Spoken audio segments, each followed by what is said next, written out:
Hello, and welcome to the Narrowing Path, walking the spiritual walk. My name is Steve Van Eiderstein. Thank y'all for joining me tonight as we go through and do the review for Chapter 5 from the book I Was a Pagan. And I appreciate y'all jumping on. And I apologize, I'm a little bit late with this episode. My life's gotten quite busy. So I'm posting this on a Wednesday instead of a Saturday or Sunday. But I appreciate your patience. If you could please go give us a subscribe and a like on the video and check out the Facebook page as well. We're on Spotify and Apple Podcasts too, so don't hesitate to check us out there. And I'm really excited to get into this chapter.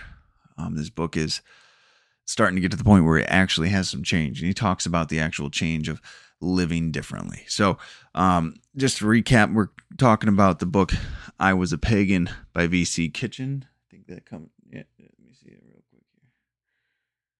There it is, it's focused. I Was a Pagan by V.C. Kitchen. I read from this copy, but then I highlight and mark up this copy of it. This is Believing in False Gods, but it's a facsimile reprint of the book. So it has everything we need. So I am looking forward to it. So let's get into it. This was Chapter 5 called The Business of the Supernatural. And yeah, this is a really cool chapter to talk about. I'm real excited to actually go through it. And the subtitle is Realities, which is interesting to me. And I guess it probably plays into the shift in perspective. Like, it's just a complete change in understanding that occurs.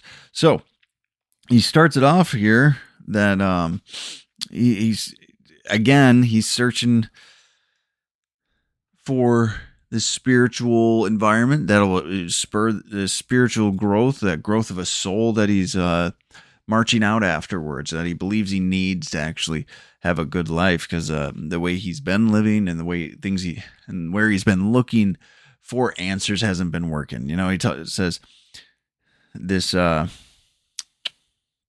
seemed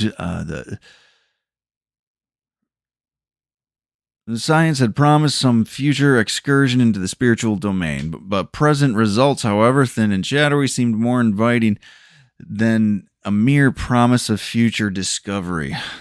Dubious whispers from another world, those were in quotes, by the way, intrigued me vastly more than the utter silence which appeared to reign in this world of sterile philosophy, standoffish science, and stuffy religion, right? So those are three of the areas he looked. He also looked in just like physical pleasure and physical gratification. You know, he talked about the 5 P's, the power.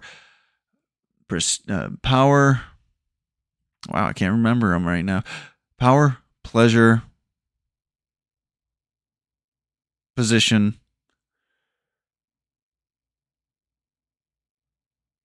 possessions, and applause. That was the 5 P's that he lived most of his life to pursue, and then he started a spiritual journey to find something different, and he looked in religion and science and philosophy, and came up short with finding a different way to live. So here we are. He's looking for this spiritual domain still, you know, and it's interesting because, you know, people dip into tarot cards and Ouija boards and witchcraft, and there's, it's not my cup of tea. I'm not a big fan of those types of things, but I'm not going to tell you you're wrong necessarily right here, because this is about spiritual growth. This is about personal development and connecting to a power greater than yourself and a God of your understanding. And whatever that looks like for you, whatever your journey looks like, I'm not going to speak lowly of it. It's just, I only bring this up because it says, in fact, I would advise my readers to let this eccentric toy alone. He goes on for a couple of sentences about his use of it and some supposed results he got that weren't really enlightening and didn't change anything about his actions anyway. So he's still at the same problem, right? So he's even messing with what some would consider witchcraft, and he's still getting the same results. So I realized that this was so and did nothing about it because it told him he needed to go see his mother more and treat her well. And it didn't change his actions at all. He actually knew he needed to go do that. It wasn't new information to him, but still didn't change. So he talks about when he had an actual spiritual experience, though. He says, when, however, I received spiritual advice and power of the kind that I'm going to describe throughout the balance of my book, I knew exactly what to do about my mother, and I did it.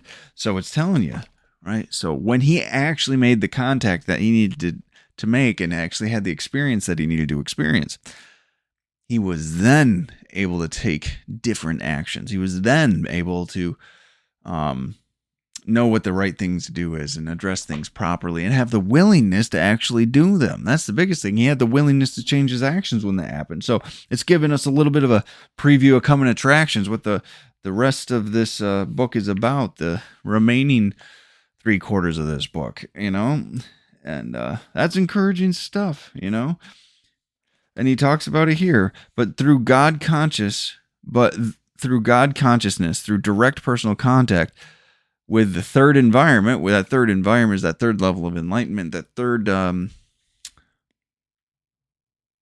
environment in which a soul could grow, that connection to his God of his understanding could be established and maintained. That's how he found it. But that's what this line says. But through God consciousness. It wasn't through the Ouija board or the other magical things he was trying to use to connect. It was through God consciousness, through direct personal contact with the third environment, the spiritual environment I had so long been seeking. So when he actually finally found this, he found that power that he was searching for to actually change himself and to improve and become a better person.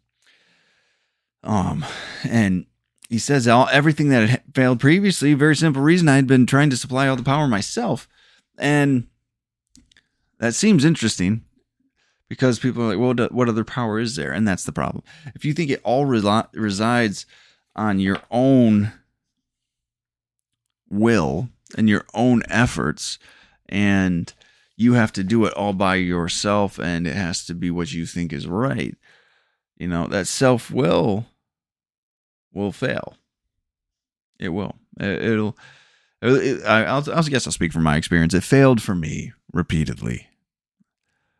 No matter how badly I wanted to do it, I didn't have the power to change myself. I didn't have the power within me to find good enough reason to change my life. I had previously failed to receive this aid for the very simple reason that I had been trying to supply all the power myself. Even though we knew that the change was going to have to come from some external pressures, right? I was keen on self-management, a self-determinist, the captain of my own soul, if not of a tugboat. And there is the real secret of all human difficulty. Now, that's quite a statement right there. Real secret of all human difficulty, that we have to go figure it out, that we have to do all of the reaching out and the connecting, and we have to do all of this faith, right? Or do all of this without faith and without seeking guidance and without actually leveraging the spiritual realm that's available to us, right? Trying to do it all himself, and the self-reliance fails us. For those in the 12-step program, that terminology, isn't this where self-reliance failed us? It talks about that in the inventory process, and it's true. It's been my experience. All right, and he talks about, it's just interesting because, again, just for clarity's sake and just to be up front and let everyone know where I'm coming from. I'm coming from a recovery background from substance use and alcohol use, and part of that is helping other people, and we do that by sharing our experiences, right? And he says next on this, in this chapter, that since I know the answer to these difficulties and did before I slipped the first sheet of this book into my typewriter, you may ask why I have taken 5 chapters just to recount my failures. It is because other people by the million are making those same mistakes and going through the same failures over and over again. So he's saying I included this first section, these first 5 chapters. I've included them so people can actually read them and know they aren't alone, and then hopefully give them a little guidance of where to go look, of what steps to take next, of how to actually build their life and have this contact with this spiritual environment that we're going to talk about, right? So he's doing this to actually help people. And if you remember earlier on in the book, he talked about how he wasn't actually genuinely of help to anybody. He couldn't help anyone else improve their own lives, and he realized because he didn't know how to actually improve his own, which is one of the reasons he's been looking for this spiritual domain in all of these places. And he goes on here to talk about progressing through the levels of consciousness with of self-consciousness and social consciousness, and then finally getting up to God consciousness again. But there's a lot of mistakes we got to make on the way there, guys. Usually, anyway. There's a lot of mistakes I had to make, and a lot of the people I know took a couple wrong turns. Right? Sorry, there was a fly. Apologize for that. So, I did want to jump to this page. On page 65, I wanted to read this. Perhaps in a briefer outline, the reader is still living in the cramping confines of a self-centered, egotistical plan number 1, right? That was the first thing he was doing. He was trying to live for this selfish, self-centered lifestyle, serving only himself. Perhaps he had moved on into the larger but still narrow and abortive, socially centered, humanistic plan number 2. So living to serve society and serve society only for the good of society, right? Perhaps he's still leading nothing but a church-centered life, fondly imagining that he has attained the God consciousness life abundant of a theistic plan number 3, right? He's sought this connection in this spiritual domain in the church, right? Perhaps, in short, while groping his way through these dark places, he is still trying, futilely, as I was, to solve not only his own personal and family problems, but the problems of the whole world by means of a totally inadequate vision and insufficient power. So he's saying this is for the people that are still groping in the dark, that are still looking in all these areas, right? And hopefully they'll find this book, pick it up, read it, and realize that there's some power. There's some, how did he phrase it? An inadequate vision and insufficient power. So he doesn't know what to be. People are getting lost in what direction they need to look for, go in, what do they need to aim at, right? And then also, where do they find the power to actually go ahead and do this? Like, these are big questions. I would like, in such cases, to rescue him from unavoidable frustration and inevitable failure in life, just as the Oxford group rescued me. Now, there we go. We're getting to where he found a solution. Now, for those that don't know, the Oxford group was a pre-existing fellowship. It was the fellowship that the founders of Alcoholics Anonymous actually participated in, and was heavily involved with the creation of the 12-step its traditions and its some of its structure was borrowed and incorporated into the beginning of 12-step programs. And it was a program for spiritual development, for right living, for men that wanted to improve their character and live differently. And of course, at the time, it was drunks found their way in there too, because that's what they needed to actually heal and quit drinking and live productive and happy lives, right? So the author here, V.C. Kitchen, he was a womanizer, he was a workaholic, he was addicted to power, prestige, and money and possessions, and he also loved to drink. He escaped into the bottle. It was his social lubricant, and it became his crutch to get through this world. So, he's an alcoholic, but remember, Alcoholics Anonymous wasn't around when this book was written. This book was written in 1934. So had it was right at the cusp of Alcoholics Anonymous being born. So the Oxford group is where he found that spiritual environment, it seems. And we'll go on to talk about that. And I would like to introduce him to the. So he's addressing people that are reading this that are lost and demoralized, right? He's like, hey, people saved me. I hope this will help others too, and they'll find their way to the place that I found help, right? Who, for me, first gave real meaning to life and direction to its purpose, right?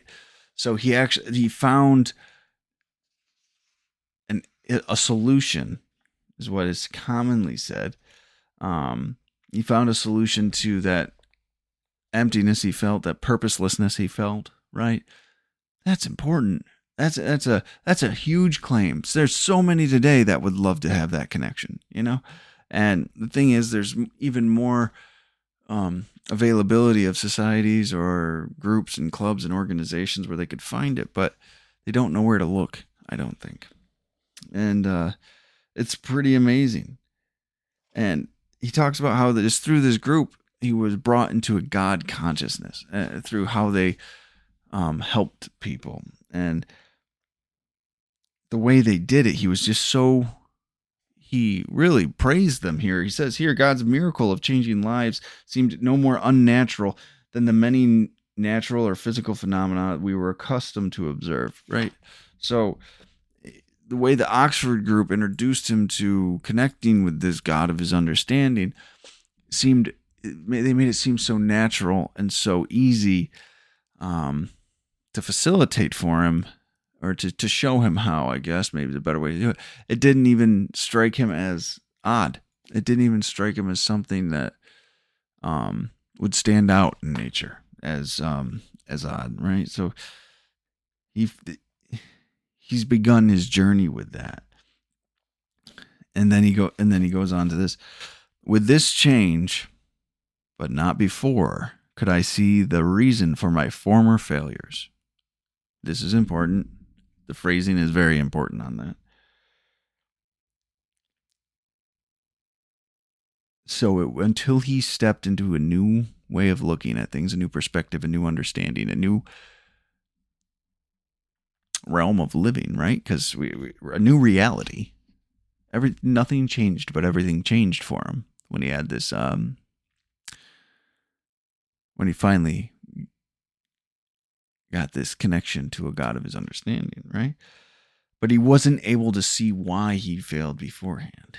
He thought he had everything he needed. He thought he could go and figure it out, right? But he's saying here, it wasn't until he tried it this way did he actually see why he failed the other. It's pretty important. And I find that relevant to my experience, actually, because I had to try it a different way when I thought I knew everything already. I was a very arrogant, prideful person, egotistical when I got introduced to the world of recovery. And I can still be like that. I'm not perfect. It shows up for sure. I'm not ashamed to admit it. I wish it didn't happen, but, I handle it when it comes up, and thank God for awareness and a ability to address it.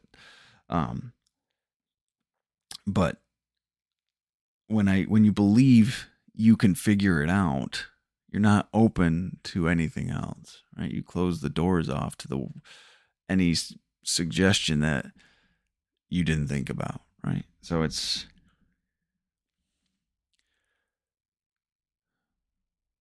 it was my experience that I had to just be willing to do it someone else's way to see why I kept failing, right? And the longer I stay in recovery, the longer I'm sober, the more honest and open-minded I am and willing to take a look at things, the more I see about myself and the more I understand why the way I was doing things just didn't work.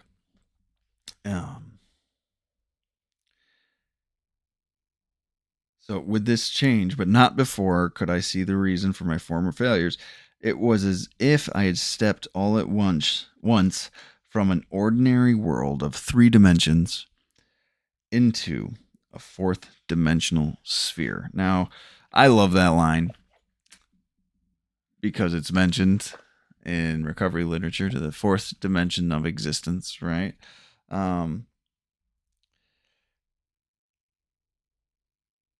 and what's interesting is when you first experience something like that, when you first experience that shift um, from living in a purely material world to adding a spiritual perspective to things, it's incredible in the sense like your entire, in a moment, everything can shift. And it doesn't mean everything's changed, but the way I can see things changes. The way I interpret things changes. The way I reflect on my past experiences can change. And in just a moment, I can take this new perspective and apply it in so many places. You know, he says, yeah, if I had stepped all at once from an ordinary world to the three dimensions into a fourth dimensional sphere. And he said it is difficult to describe such matters to those who have not yet gained spiritual insight. But just as it would be difficult to explain colors to a man who is colorblind, right? Some people explain it or share that, until they actually do the work and have that spiritual experience, as it's put, and that awakening or that increased awareness, that spiritual development, however many terms there are for it. It's like the colors just got put into your vision. It's like the sky's bluer, the water's clearer. Everything just seems more vibrant when you actually are able to, when you start to get that connection, right? And you start as soon as you have this experience, as soon as you are open to this experience, what's crazy is you instantly start to see how you were in your own way, or at least I did, and it's been shared with me by many others that was their experience too. That I was the reason that I couldn't make that progress. I was the reason I couldn't change the way I was living. Right? It wasn't some external factor to me. It wasn't something in my past. It wasn't something. It wasn't someone more so. It was me. It was always me. He says it right here. I stood in my own way.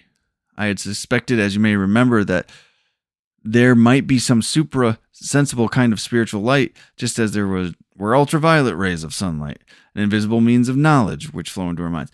I know now that this was so. Found, as I also suspected, that the coarseness of my own nature obscured the light to a degree which made me unable to see it. Powerful as the light of God, powerful as is this light of God, man's own shadow will blot it out of consciousness, right? We block the sunlight of the Spirit, as some people put it, and we blocked that knowledge, that connection, that awareness, this different power coming into us because we fill it with all of our own selfishness and self-centeredness and our self-absorption, right? He talks about later here that the light of a candle is unnoticed in a room already illuminated. God cannot be heard in a busy mind with other coarser matters. And if you're not listening for that, if you're not taking the time to quiet your mind, if you're not taking the actions to be able to quiet your mind, putting in the effort and the willpower and actually beginning to discipline your mind and your actions and your the things you're putting into yourself, right? You don't get to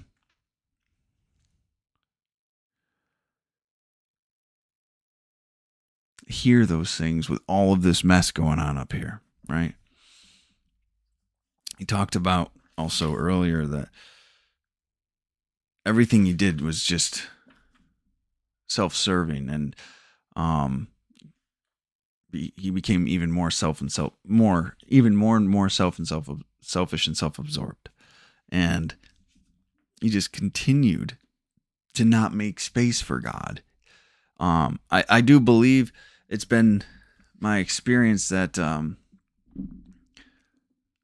I make space for God to come into my life, and then he won't move me out of the way. I have to be willing to let that be there. I have to take the actions first, and then it comes flowing through. And that's where the faith of living differently comes in, right? Because a lot of us just start taking actions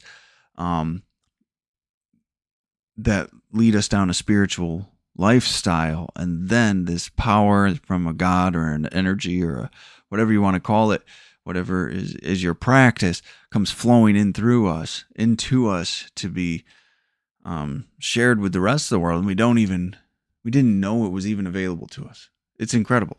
It's absolutely incredible. So we have to make space for God to come in, and we have to get out of our own way. If we're making space only for our own selfish and self-centered desires and plans and things, then there's no room. There's no room. We'll go and we'll screw it all up again, So he talks about here that the shift in awareness is instant, in how he was kind of wrong of how it was. He thought you'd have to develop it. And there is some talk of the educational variety, right? And I believe that's true. There is the educational varieties, and I believe I had an educational variety, but I think that what he means by that is you continue to take the actions, and then eventually you come to a point where it's just undeniable that is what's happened. But when you come to that point, when you have that reflection and you look at everything that's happened since you've started living differently, and you feel like there's this undeniable truth that there's something out there greater than yourself, right? That's the moment we're talking about, where the shift happens. It's he did not climb. He did not climb by any laborious platonic stairway to the heights whereon God stood. He was there. As soon as you shifted, as soon as that awareness comes, it's a powerful thing. It's potent. It makes a lasting impression, and it's a pretty amazing thing, right? So the educational variety is for those who don't have an immediate spiritual experience. You'd keep doing the right actions, taking the right actions until it does develop for you. And then suddenly there's a shift in perspective, and you didn't even necessarily realize it was coming. But once you actually do acknowledge it, it's a wholly different thing. It's amazing. And he attributes this to, I'll just read this part. I too was there, right? Just suddenly I was in this different experience of life, right? He was in this different perspective, this fourth dimension of existence, he called it, right? I was there. As the emergent evolutionist might say, I emerged into God consciousness all at once. And another member of the Oxford group has said, there could be no question of it. I knew that God was there. As soon as that comes to your mind, and it will at one point, and sometimes quickly, sometimes slowly, but at some point, you'll have a unwavering knowledge that there was God, that there was that power, right? I have this next part marked out to read. I seemed, in other words, to reach a critical point in sensibility. On the one side was self and social consciousness and moral blindness.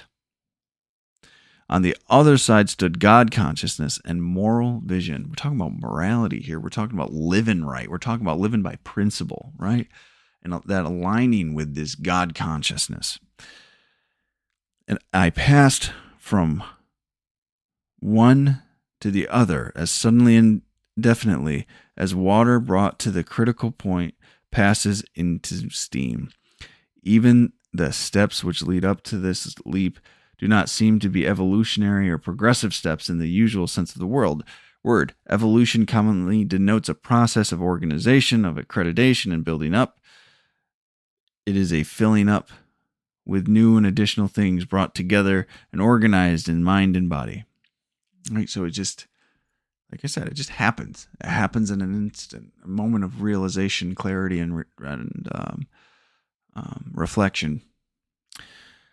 My spiritual growth, however, and especially that sudden leap into God's light, demanded an entirely opposite process. This is an amazing part of this because it is so true. And this is a process everybody goes through, has to go through. It's mandated to go through if you actually want to have spiritual growth. He says here, it was a process of breaking down, of disorganization, of emptying out, a matter of deflation of my own self-esteem until self-approval and concern for approval of others had shrunk to a point where I was willing to step entirely aside and give God a chance to shine. You know, we talk about ego deflation, we talk about ego death, we talk about dark night of the soul, we talk about a lot of things, and it is this deconstruction of all of these old behaviors and thought patterns and understandings that we had that we have to be willing to let go of. We have to be willing to discard them, as scary as that might seem. We have to be willing to say, everything that I've learned and everything that I've done from this lens, and I have to change all of it. So you have to be willing to rebuild. That doesn't mean you throw your whole life away, but you have to begin conducting yourself differently in these worlds. You have to begin to conduct yourself differently in these aspects of life. We're talking about your relationships, your work, your family, your money, whatever it is. It's deconstructing it because everything you've ever done was done for self-serving reasons or social consciousness reasons, right? It's all ego-driven self-absorption. And what that turns into when you deconstruct it and you get rid of the ego and you get rid of this desire for approval, you give space for God to shine through you, for the source, for energy, for the universe, stardust, whatever you want to call it, to come in and shine through you. Instead of you feeling like you have to get all of this from the world, you start putting into the world without demanding from it. So this process of breaking down, I mean, there's a lot. I mean, it's self-evident in the step process for 12-step programs. It's things you do in therapy. It's CBT does this type of stuff. There's many venues for it. I mean, biblical teachings give tenets of conduct, right? They give these expectations of behaviors, right? Practices. That's what all religions do in some capacity. And because religions of practice are a accumulation and of specific practices, right? So this deconstruction process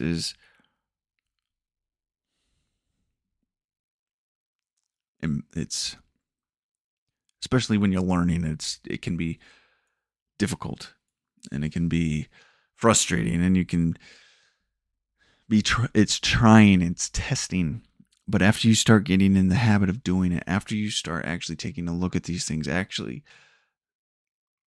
being willing to acknowledge your part in things and change these behaviors, it gets smoother, you know. And this sudden shift and this awareness and this knowledge does not mean everything's done. It does not mean like, hey, you're perfect now. You've had this contact with the God of your understanding. You've obtained this God consciousness and this understanding and of purpose and vision and service mindset to a God of your understanding.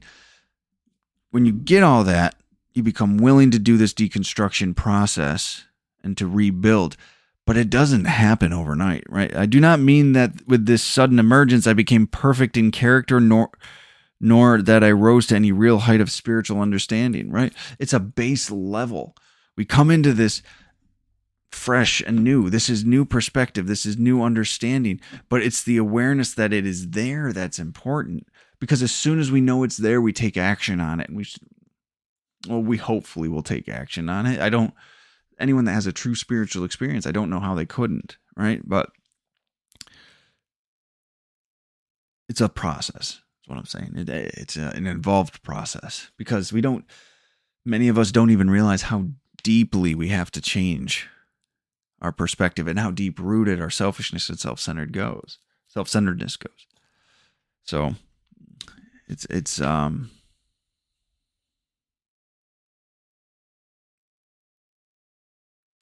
constant progress, as some would say.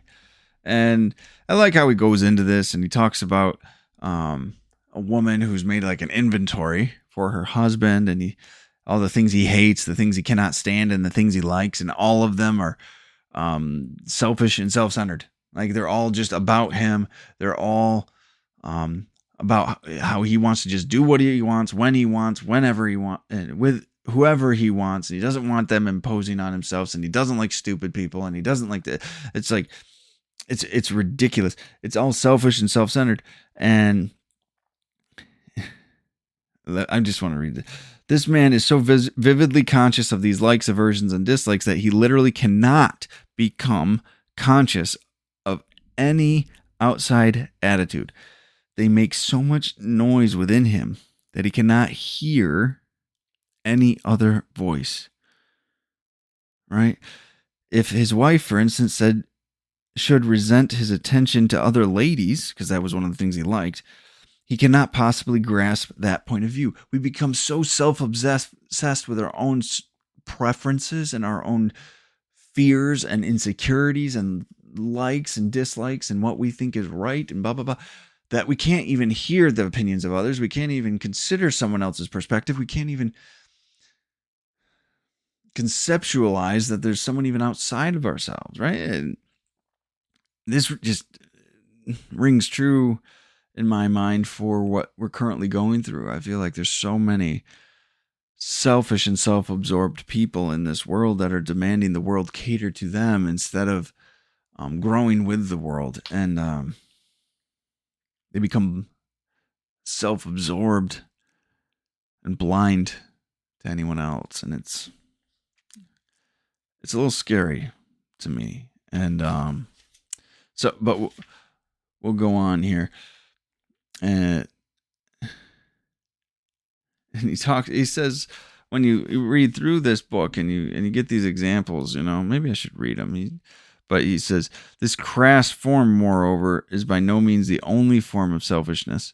There are many other subtler ones. But he says, if you don't think this is you, really take a look at that list.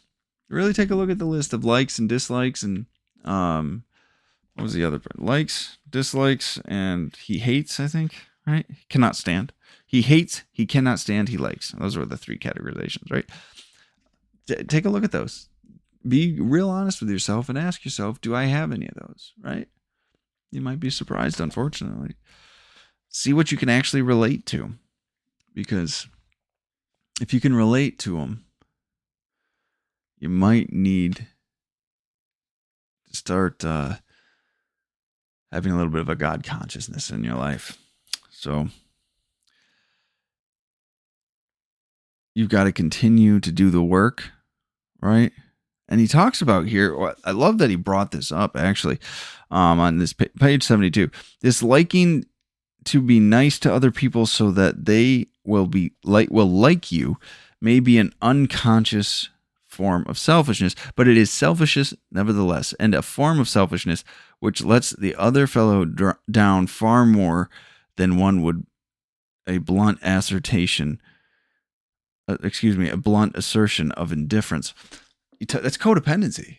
That's a lot. That's Al-Anon relevant information. I mean, that's really just healthy boundaries and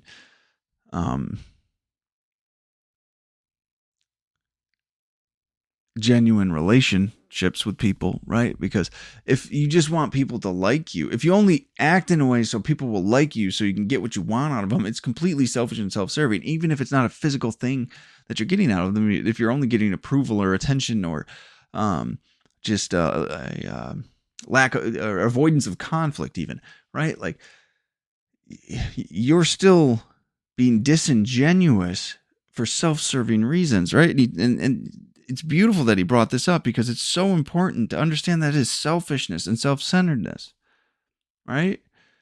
You not having honesty in your life, I mean, tempered with kindness and tact, right? Because you don't need to be brutally honest to actually harm someone intentionally or unintentionally, right? But there's the way you present it's important, but completely disingenuous so you can be liked, that's a problem. That's selfishness. That's self-centeredness, right? In my own case, in fact, I found that self crept into almost everything, whether subtly and subconsciously, or whether in crass defiance of good taste in other people, right? So when we actually start taking this lens out of selfishness, self-centeredness, we see how it really just intertwines into everything, and that was my experience. I love that he brought up codependency, because I was very, very, very, very codependent when I got sober and I started getting into recovery. I didn't know how to manage genuine relationships. I didn't know how to have good healthy interactions with people. I didn't know that was even actually a possibility. If I'm honest with you, I didn't know that it was something I even needed to work on. If I'm honest with you, it was. Sorry, I'm keeping my book open. So I love that he brought this up. I love that it was included in this, because so many people just think it's about, the main bad behaviors and move on, and you got what you got. But no, you can root out the selfishness and self-centeredness in all ways in your life, and it's important that you do, actually. And because if you don't, you're still kind of living in that little delusional world. You're still kind of living in this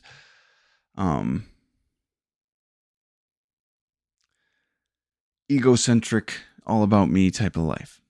And that's not what it's about today. So, and whether, he finishes that paragraph, by the way, and whether insidious or gross, the selfishness had as surely shut me off from a true consciousness of God, right? My selfishness is the problem. My desire to be completely self-serving is the issue. It's the issue for many. Mine needed to be addressed, or I was going to die because of it. That's the thing. So, and then we go into this.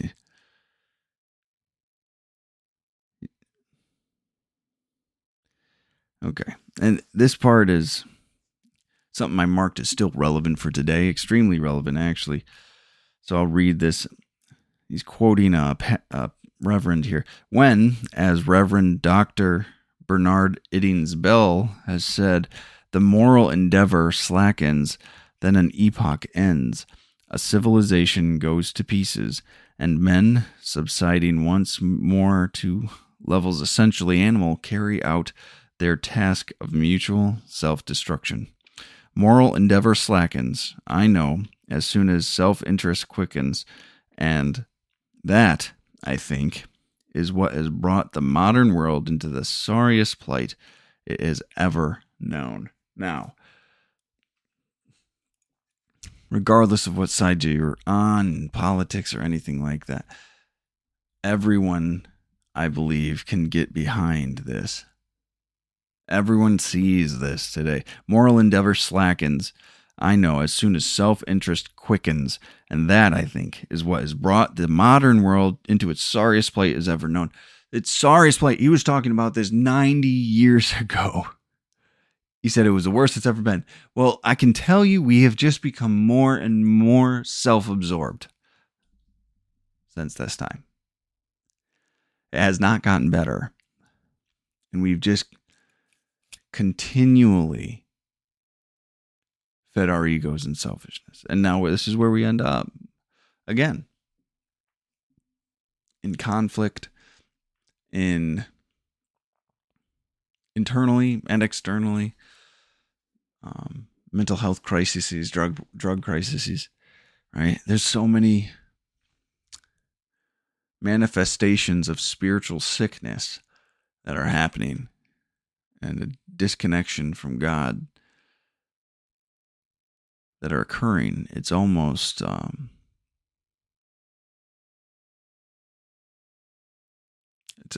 almost. It's very nerve-wracking, to say the least. So it's just amazing to me that how these things continue to apply over time, and I love that, because things that are true continue to apply, right? So he goes on and kind of talks about how people, or older, more ancient civilizations and practices, had these alchemists, but they weren't just alchemists that turned from metallurgy and things like that. These were people, he believed, it is said that these alchemists were mystics who were not merely trying to turn lead into gold. They realized that the glorious results that might be attained through the transmutation of a man's soul into spiritualized gold, right? So he's talking about how these ideas and these understandings and these experiences are very old. We've just forgotten about them. They need to be rediscovered. And he's trying to share that and encourage that. And I believe that's still true today, right? They thought this could be done by an awakening of the inner conscience, which, in order to achieve this magnum opus, highest calling, I believe is what that translates to, must first be free from all ambition, hypocrisy, and vice, and from all faults such as arrogance, boldness, pride, luxury, world vanity, oppression of the poor, and similar inequities. I once put this down as a simple-minded superstition, but now I know from personal experience that the alchemists were right. Again, he's saying that this is a concept as old as time. Once a person can get out of their own way, when they can actually stop just taking actions that serve only themselves, when they can, what was the list here? Remove ambition, hypocrisy, and vice. And that sounds scary with ambition, but ambition is to achieve just out of, for the sake of achieving, to have, to possess. That's what ambition kind of boils down to.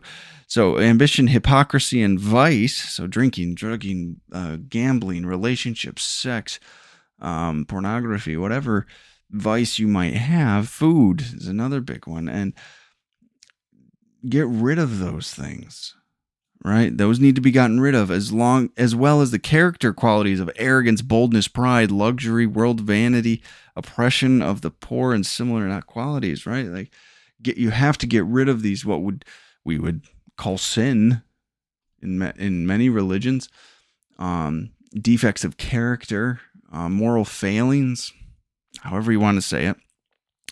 But once you do that, maybe even when you're just willing to do that and you start clearing that up and cleaning that up, you could be transformed. Like, this is that second life that gets talked about, right? Oh, we're going late on this one. We're almost done though, guys. Stick with me. And we needed that power to come into us. We needed to remove this selfishness, this self-centeredness, become of service to God and others, and let that come in. And it's not done. He talks about it's not done through New Year's resolutions, right? This process needs to be done hand in hand with a power greater than ourselves. It's been I know I've been saying it a lot, but that's why I love this chapter. It's been my direct experience that is needed.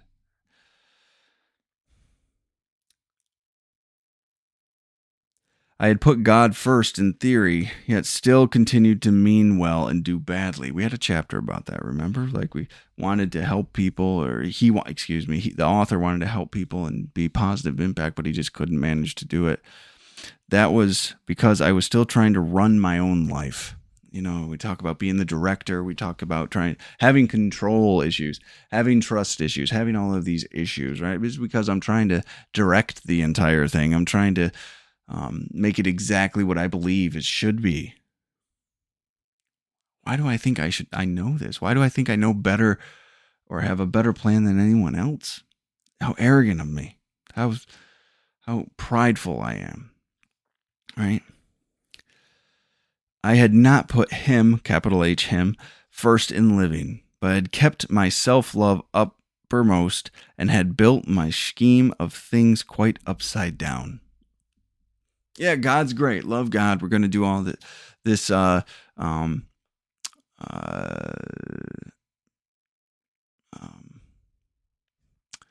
bragging almost that I do this and I do that. I participate in church. I do these things, right?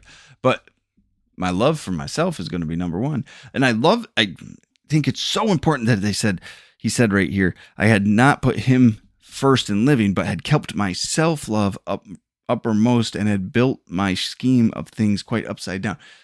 There's this movement of self-love, like self-love. I love myself, but it's narcissistic. It's a completely, I don't even know what to call it. It's you're cannibalizing yourself, right? Like it's a disgusting thing to say, I want to love myself. Like, it's not your job. Now, this is a hot take, I know, but it is not your job to love yourself. You need to accept yourself for who you are, right? And that might be a loving action, but you do not need to love yourself. You do not need to put yourself first and above on this pedestal, this huge thing. Like, I'm an amazing person. Like, that is just arrogance and ego and self-delusion. And I really do believe this movement of self-love, it will fail many people and keep them very fragile and keep them in a mindset of fear and inadequacy for a very long time. I thought I needed to love myself. I thought I hated myself. I need to love myself. And no, it was me trying to love myself has always been the problem. I'm trying to constantly show myself love by all these external factors and this and that and mental mind games and things. When it's going to seem, I don't know how it's going to seem for those that hear this. It's self-love. When I stopped caring about loving myself and I cared more about accepting myself, exactly who I was, realistically, not delusionally, not trying to convince myself of some false picture I had painted of myself in my head, but genuinely and honestly accepting myself for who I am, and that being okay, I got so much peace. I got so much freedom from that. I didn't have to defend any delusion. I didn't have to demand that I give myself what I didn't have to give myself. So the way you worded this, I think was very important. This self-love movement will kill many people by suicide, drinking, drugging. You pick it. Any crutch will do it. And if they don't actually physically die, they'll spiritually die. And that's I've lived in that. I lived in that for a long time, and that's an even worse gamble, or an even worse bet. It's a living hell. But he talks about the solution. When I turn things around, however, and put God at the head of the list, when I ceased struggling to pull myself up and stepped out of the way so that His light could shine down to me, when I let Him show me how to use the individuality He had given me to accomplish for myself, for humanity, and for Him, the things He wanted me to accomplish, then, for the first time in 40 years, things of consequence began to happen in my life. When he finally didn't use his talents and his abilities for selfish and self-serving purposes, his life started to change. Wow. And if you remember early in the chapter, though, he didn't even know he was being selfish about things. Isn't that amazing? He didn't even realize that was the problem he had, that he was selfishly doing these things. Until he realized what to be service-oriented truly meant by having this God-conscious experience, God consciousness and this spiritual experience, right? And just to finish what I was talking about earlier, I do believe I get all of the love that I need to get from the God of my understanding. I need no more love. I need not to take the love and just feed it to myself. I need to take that love and pass it on. And I find fulfillment and joy and happiness and contentment in my life when I do that. It's not about me. It's about helping. That's why I do these. Hopefully it helps somebody. Hopefully people hear something that might work out for them. If not, well, I'm glad I'm at least making the effort. It's the best I can do. Now, he talks here. I came at that time not only into consciousness of God, but into usefulness for God. So being of service, a service-oriented mindset. It's important. I was able to do, through God's help, what no man ever has been able or ever will be able to do for himself. I was able to supplement the all-important why of life with the still more important how. Remember, he was told by multiple people, well, how do you grow a soul? Now he knows how. I was able to begin really solving my own problems, and for the first time in my experience was given the power to begin helping others. Remember, he just wanted to help at one point. Through philosophy, I think, in the chapter on philosophy, he wanted to actually help people become well and live better lives, right? I no longer wished well to myself alone, right? And he just closes up the chapter just saying, that's what the rest of this book about. It's going to be part of the journey, learning it, applying it in different areas of his life and things of that nature. And he calls it it is a sort of pagan's progress, which will show you how I and thousands of others have been led to the one great emergence in life, which can solve either personal problems or the problems of an ever over-troubled world. It will show how, as we begin to grow in this new life, we reach towards new heights of spiritual accomplishment and new understanding. Well, that's exciting. I love that. I love that chapter. I think it's fantastic. It's got so much good stuff in it, and really just reminds me of my own journey, my own pursuit of understanding and perspective and connection to this God, my understanding now. And really just love it. So I'm excited to get back into the rest of the chapters and see how this is applicable in all these other ways and how he actually engaged in this process and everything too. So I hope you all enjoyed the reading as well. I will be posting the reading for the next chapter in a few days. I'm going to keep on track with this. And what is the next chapter called? We'll take a sneak peek again, right? It's called Chapter 6, the business of the Oxford Group. Application. There we go. We're getting into action. Here we go. So, all right. Well, thank you so much for joining me again. Leave us a like, subscribe, check out the other video series we have on here. If you like this stuff, you'll find the other episodes we have quite interesting as well, I would think. So, thank you all for joining me, and until next time, thanks.